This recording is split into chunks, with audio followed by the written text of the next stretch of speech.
Hello, another new indie Mega Drive game today, and it seems like we're really being spoiled lately for good Mega Drive games. This one I've been really excited for because the developer Neofid Studios has delivered two absolutely class games on the Mega Drive in recent years, Demons of Asterburg and Asterbros. Both games I absolutely love and would put them high on the list of best indie Mega Drive games. This time they've teamed up with BitBeamCannon, who did the game's art, and spoiler alert, it's absolutely stunning. BitBeamCannon are also doing the art for Metro Siege on the Amiga, which I covered a while ago, so I already know I like their art style.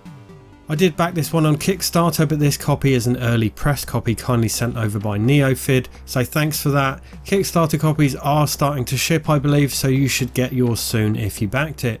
If you didn't and you want to order a copy, you can pre-order on Neofib's website for €70, which is linked below. The game is also coming to Neo Geo and modern platforms, and I believe you get a free Steam code if you buy any version. Let's have a quick look at the packaging before we jump into the game. Excuse the warm lighting as I'm still setting up the new game room. The case is sort of a blue spine style, although as you can see here the spine itself isn't blue. Love the cover art. The sleeve is reversible, so you have this European style on one side and red Genesis style on the other. Inside we have the cartridge, a sticker sheet and a manual. Now this manual has some quite extensive info on the controls and moves. There are 8 pages of moves here, a lot to get to grips with. DaemonClaw is an arcade style scrolling action game and it feels really arcadey. This would be right at home in a Neo Geo cab in a 90s arcade. That's another big part of the reason I was excited for this, as it's cool to see this type of game come to the Mega Drive. The default controls are A for attack, B to jump and C for magic. You can configure them in the settings if desired, but I think this default layout works well. On the main menu you have arcade mode, which is the main game, tag team, boss rush and survival, the latter 3 being stretch goals.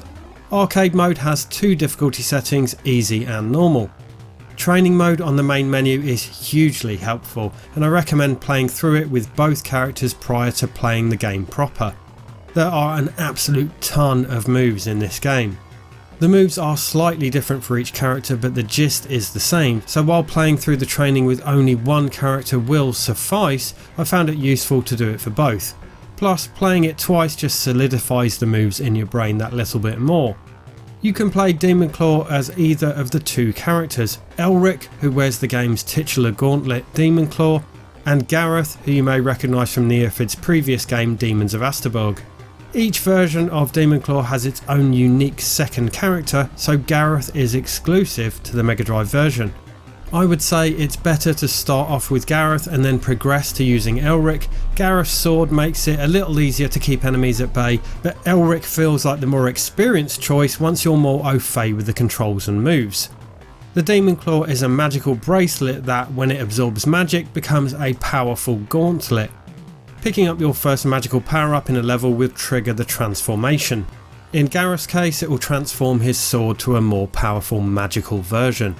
The game has only 4 levels: ancient ruins, snowy mountains, a dark swamp and another mountain. Each has a unique visual style, but also its own distinct enemies and of course a boss. There's no rehashing enemies or palette swapping here, every new level brings with it a fresh batch of baddies. Each of the 4 levels has a different type of magic: electric, fire, ice and solid energy. This actually makes the 8 pages of moves less intimidating, because once you start playing you realise that each magic type has 3 moves, so essentially the magic moves are 12 per character, but 3 of each energy type. Yes, they are 12 moves, but you're only learning how to perform 3 moves, their effects just differ depending on the magic type equipped. The manual shows you all 12 magical moves for each character. These are all performed using the attack button and a direction on the D-pad, or the repeated pressing of attack. Some are done in the air and some on the ground. Pretty soon, with some trial and error, you'll work out which moves suit each situation. There are some moves to learn other than the basic attacks and these magical attacks though, which you'll get to grips with in the training. One is a high jump, done by holding up and pressing jump. Holding down diagonally and pressing attack does a low attack. Holding down and jump does an evasive roll. This is very useful for dodging enemy projectiles and other attacks and is vital on some of the boss fights. There are also special moves for each character. See, I told you there are a lot of moves in this game. With Elric you can perform an air bash by pressing up and attack while in the air. He has 2 uppercuts, one normal done by pressing attack with a high jump, and a powered up uppercut done by pressing down and attack if you have magic. And then 2 drop kicks, hold down and be in the air, or down and attack with magic. Pretty useful for stomping enemies from above. You can direct Gareth's sword attacks somewhat by holding a direction on the D-pad, useful for slashing overhead if flying enemies swoop down. He also has a slash combo which is just repeatedly pressing attack.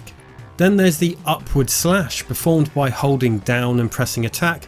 This mighty slash can fling ground based enemies skyward, even hitting flying enemies. He has an attack combined with the roll called a dash stab. Do a roll and then press attack. If you time it right you can roll past an enemy attack and press attack to strike them when they're vulnerable.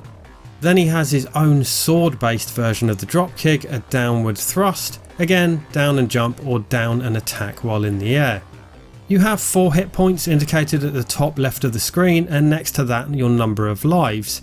On the left side are the 2 circles that fill up, one red and one blue. When enemies are defeated they'll drop orbs of either colour. Once the red circle fills up, a health top up will fly by overhead, and a full blue one produces a magic power up. When these fly past you get a 3-second countdown warning so you can time a jump to collect it. This is done using the high jump or by using an attack like the uppercut. The latter is very useful indeed as it allows you to attack enemies and grab the power up at the same time. Then you have your magic. This is in 2 parts. Firstly you have this blue meter. When full your weapon will fire a magical projectile when you first press attack. This refills once used and you won't fire another projectile until it's replenished. Then you have these 3 round magic slots next to the meter. These fill up when you collect magic power-ups. Pressing C when you have 1 or more filled will trigger a smart bomb style special attack, hitting all enemies on screen. You can also hold C down for longer if you want to increase the attack strength using 2 or 3 slots of magic instead of 1. If you collect a 4th power up, you gain a magical shield, so if you take damage then you lose this protection rather than losing health. Enemies are either ground based or airborne. Enemies in the air are harder to control, especially when they swoop down on you or throw things at you. Learning how to precisely time your attacks like the airborne attack and uppercut is essential really. Ignore these flying enemies for even a short time and you'll find yourself in big trouble. Some enemies have shields which must be broken before you can damage them, and some throw projectiles which you can hit if you time it right. Bosses are the perfect level of difficulty I think. They at first seem very hard, but get a read on their behaviour and find the appropriate tactic and you'll be dispatching them with relative ease in no time. Each boss felt unique and very enjoyable to take on. DaemonClaw looks absolutely gorgeous. Each menu and loading screen is wonderfully drawn, the in-game backgrounds are really vibrant. I'm a huge fan of BitBeamCannon's art as I said, and I love the colour palette they've chosen for each of the game's levels. The parallax scrolling in this game is some of the best parallax I've ever seen in a Mega Drive game. Just look at this example, you have several elements going on here that are just so clever you almost miss them. You have 2 types of parallax, one that comes into effect only when your character is moving, and one that moves constantly.